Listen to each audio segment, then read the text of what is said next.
students. Myself, Dr. Kundan Mishra,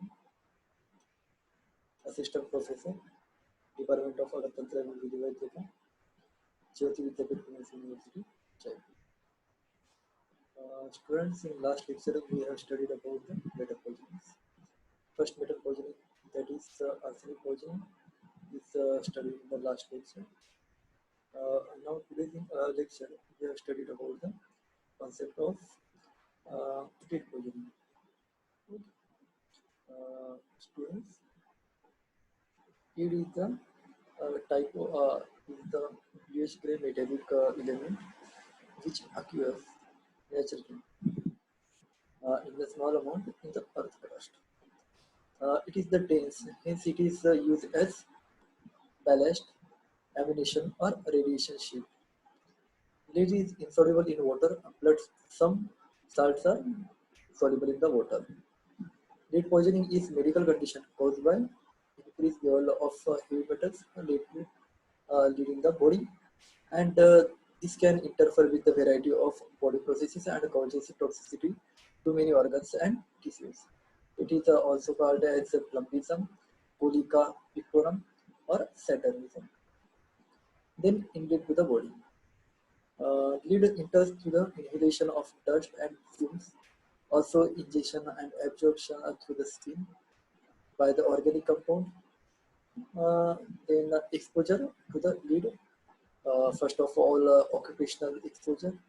It is the main cause of the lead poisoning in the adult, as in lead miners and smelters, plumbers, glass manufacturers, construction workers, etc. are exposed to the lead as a occupational exposure. Then paints. It is the main cause of the lead poisoning in children. Many of students display pica, so even a small amount of lead containing product can contain 100 of milligrams of the lead. Then soil. It is the main cause of lead poisoning in the agriculture area by eating food grown in the contaminated soil. Then water. Lead from the soil or atmosphere can end up in the surface water and groundwater. It is also potentially in the drinking water. Then lead containing products like plastic toys, bottles, cans. It is also leads to the lead poisoning. Then hunting. Animals which are hunted are at the high risk of the exposure because of the bullets, which may contain lead. Breastfeeding is also considered as important route of lead exposure because of presence of the lead in the affected female. Then high risk of the poisoning.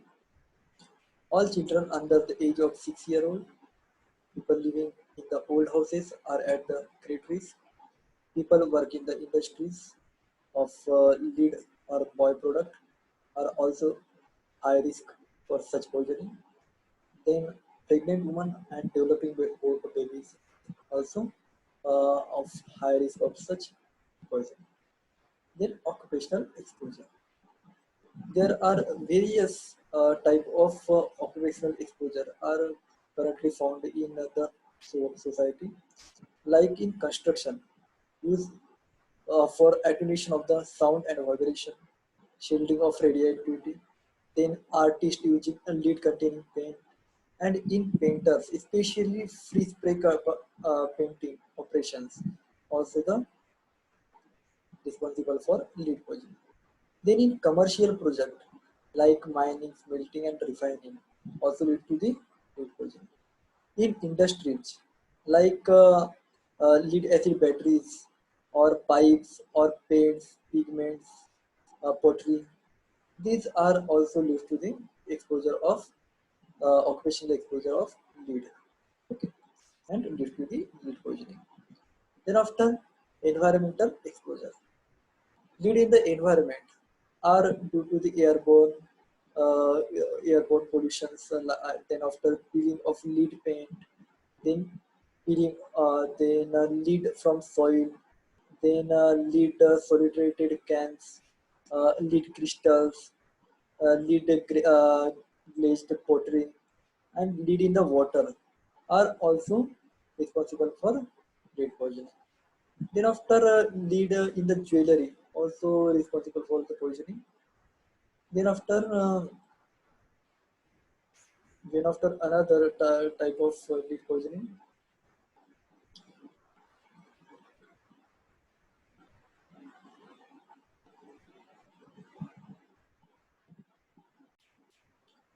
Then after we are done with the next topic, metabolism. Okay. The metabolism of lead is of distribution. First of all, it is the distribution of lead. It is distributed in 95% of long bones bind with the matrix, then released during osteolysis, 4% in brain, liver and kidneys, and 1% in blood exit in plasma. It crosses placenta and fetal blood-brain barrier. Then excretion. It almost excreted via the kidney, small amount excreted to the bile. Then a normal level of the lead. In adult, a normal level of lead is 20 microgram per dl in the blood, and in children, less than 5 microgram per dl of lead in the blood. Okay. Then after adverse health effect of lead exposure. Okay. First of all, it is very less dose, like 5 microgram per dl. Leads to the developmental toxicity that will decrease the IQ level and academic abilities, attention-related behavior and antisocial behavior also seen in such poison. Okay, whenever the concentration of lead is about 10 microgram per dl, it leads to developmental toxicity, delayed puberty, and decreased growth and hearing. Then after in 10 to 20 microgram per dl, there is the symptoms like decreased calcium hemostasis, decreased vitamin D metabolism, increase the level of erythrocyte protoporphyrin, and increase nerve conduction velocity. Okay, these all type of symptoms are found in 10 microgram to 20 microgram per dl concentration of lead. Then after 30 microgram concentration of lead, increase vitamin D metabolism. Also increase the risk of hypertension in the adulthood. Then after 40 microgram per dl of lead, decrease the hemoglobin synthesis. Then after about 50 to 100 microgram of lead, these two colic, frank anemia, nephropathy, encephalopathy, such type of dangerous symptoms. Then after, if the concentration of lead is about 10 microgram per dl to 150 microgram per dl or even higher, it leads to the death. Okay. Then after lead exposure, although often without obvious symptoms, lead exposure can affect nearly every part of the human body. No safe level of lead in the bloodstream has been determined by the Federal Center of the Disease Control and Prevention. Okay, in children's nervous system is severely damaged in lead poisoning. Okay, brain, it affects on brain, behavioral problem, lower IQ, hearing loss, learning disabilities.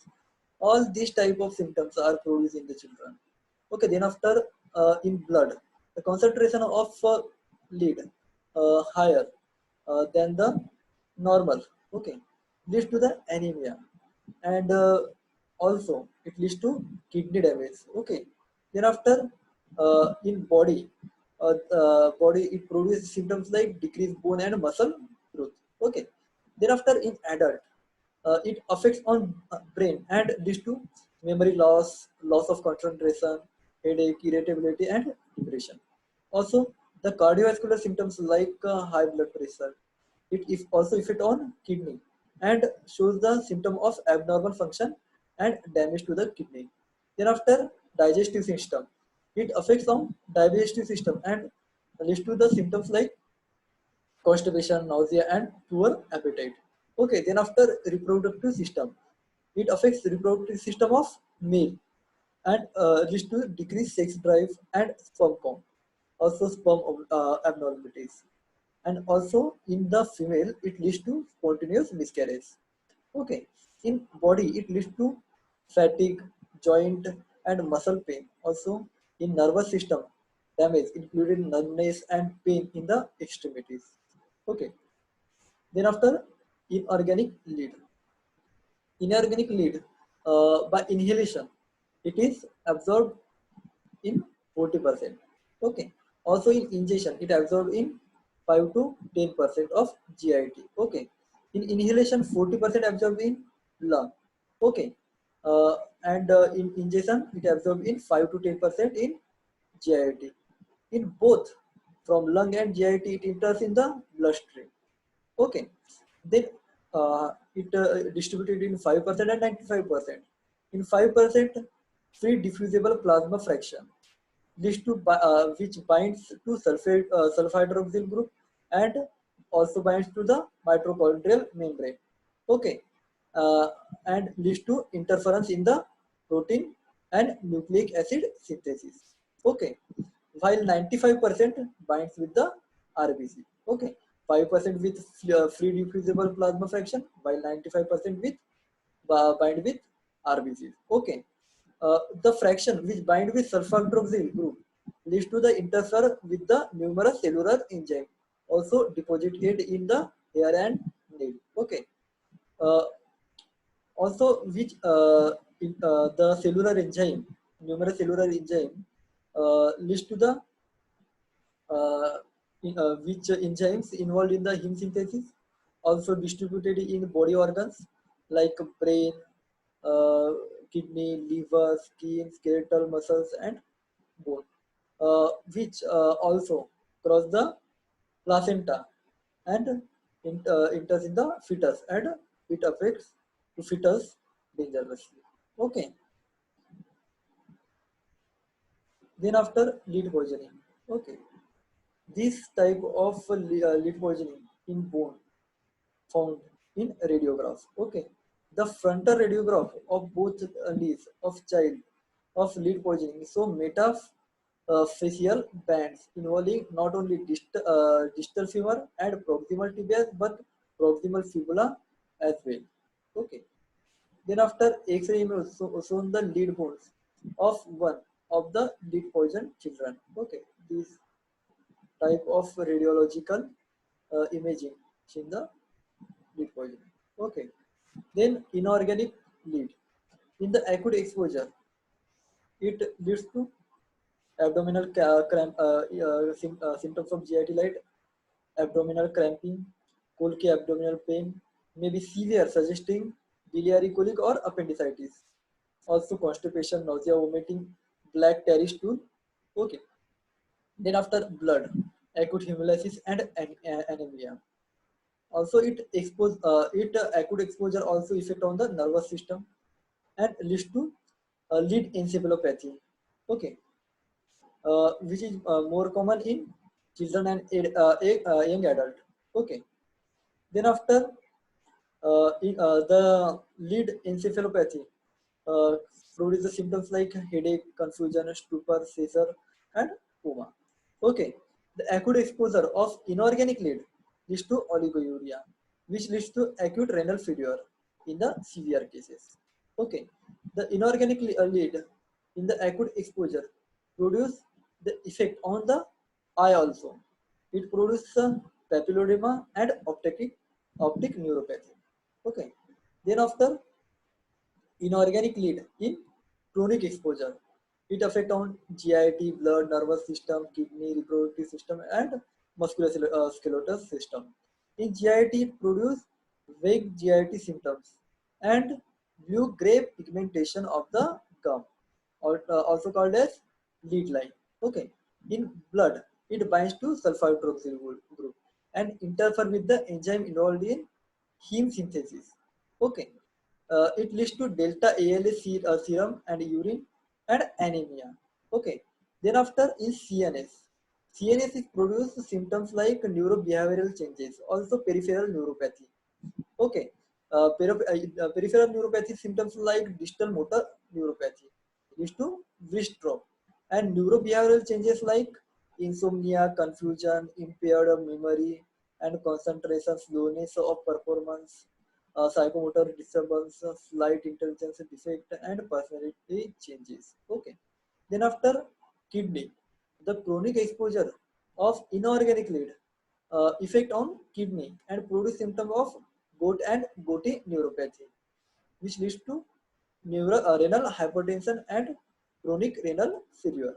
Okay, uh, it also effect on the reproductive system and produces symptoms like a loss of libido, infertility, and altered spermatogenesis, which also leads to the menstrual disturbance and spontaneous abortion and fetal toxicity. Also.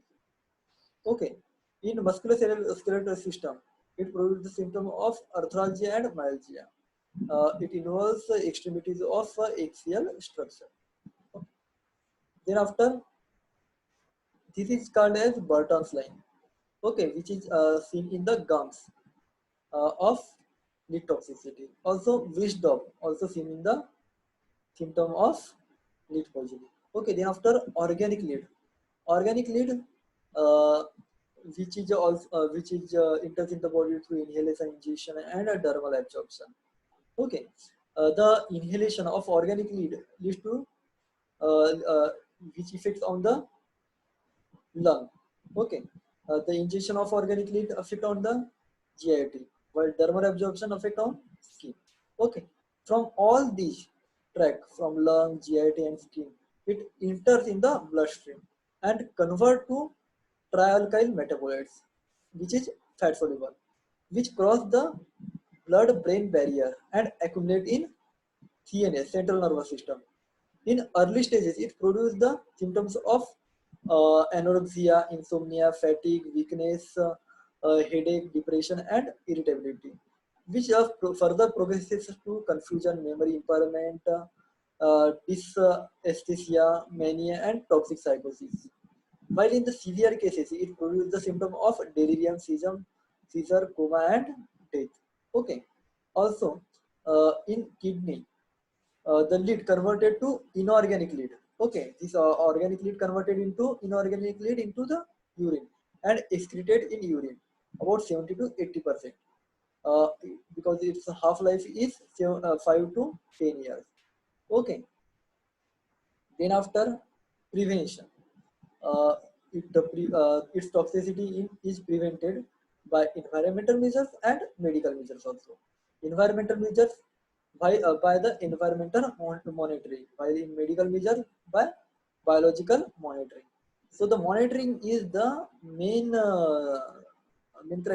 criteria or main criteria for the prevention of the lead poisoning. Okay. Then after prevention, by the triad of engineering control measures, good industrial hygiene, and regular clinical examination and investigation.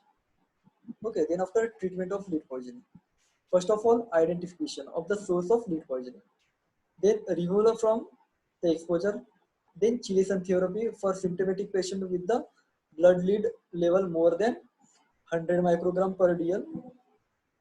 Then after chelation, which is performed under the strict medical supervision by giving patient injection of calcium ethylene dianin triacetic acid, CAEDTA, and or oral penicillamine. Okay. Then after medical surveillance for the adult workers. Then exposure above action level, which is more than 30 days per year. Then what trigger the periodic exam and biological monitoring, including blood level. Okay, then removal threshold, uh, which is 50 microgram per year, repeated, or 60 microgram per year once. Then repeated testing monthly depending on the lead level. Okay. Then after uh, blood testing frequently for female, not reproductive capacity and male. Okay, for this blood lead level in micromole per liter, okay, is if less than 1.45, then the test done in 6 months. Okay, Then after 1.45 to less than 1.93, the test done in 3 months. Okay. And then after 1.93 or greater, the test in done in 6 weeks. Okay. Then blood testing frequently for female of reproductive capacity. The blood lead level in micromole per liter, which is less than 0.48, the test is done in 3 months. While if uh, it is 0.48 or greater, then the test is done in the 6 weeks. Okay. Then after adult return to the work, lead poison work can return to the workplace when the blood lead is less than 40 microgram per day per year. Thereafter, symptomatic workers can remain out of the workplace at the lower level. Okay, the workers who blood lead is near about 40 microgram per year are more likely to able to remain in the work. Okay, if they are perform modified duty without lead exposure. Okay, then after treatment, first of all, organic lead and inorganic lead. Organic lead, the chelation is not done. Uh, Only the symptomatic treatment is given. Okay, in acute attack, okay, it after the poisoning by injection, uh, the emesis or catheresis are given. Okay, which is already studied in general treatment of poisoning. Then after treatment of acute renal injury, uh, hydration is given. Okay. Then after hospital administration, chelation, EDTA or monitoring, burn and urine analysis are done. Okay. In the normal concentration, daily for 5 days, IV infusion of 2 gram CaNA2 EDTA in 1000 ml of 5% dextrose in the water are given. While in abnormal concentration, uh, it is there is not chelation therapy is given. Okay.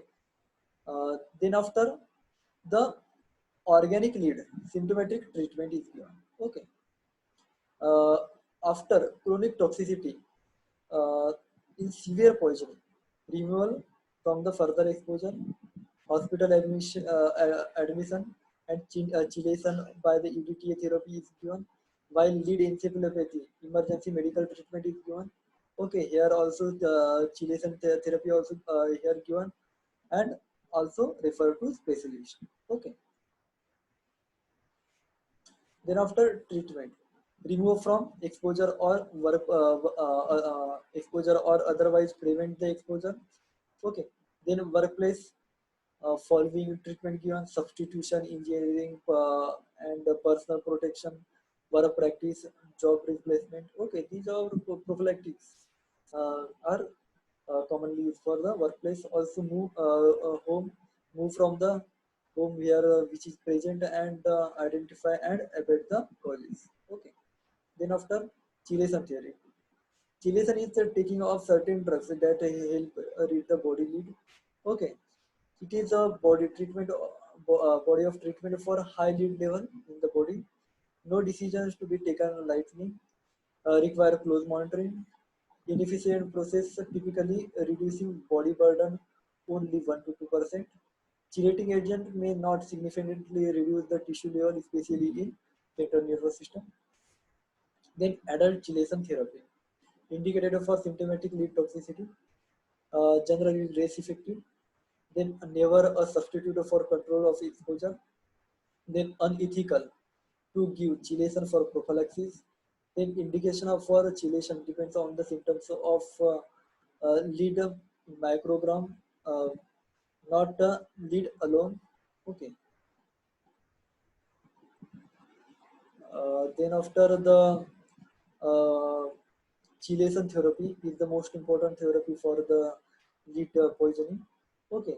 If there is encephalopathy, uh, encephalopathy, the blood lead level. If there is any level, then chelation therapy by BAL and EDTA high dose are given. if there is symptomatic, any symptoms are seen of lead poisoning, and the concentration is more than 100 microgram per dl, then BAL and EDTA in low dose are given. Then uh, mild symptoms and blood lead level is about 70 to 100 microgram per dl. Then chelation by succimer are given. Also the asymptomatic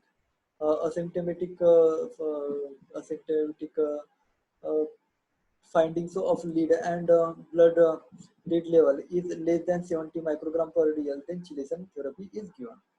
Uh, the chelation therapy by is not given, and medical removal of the lead is given for that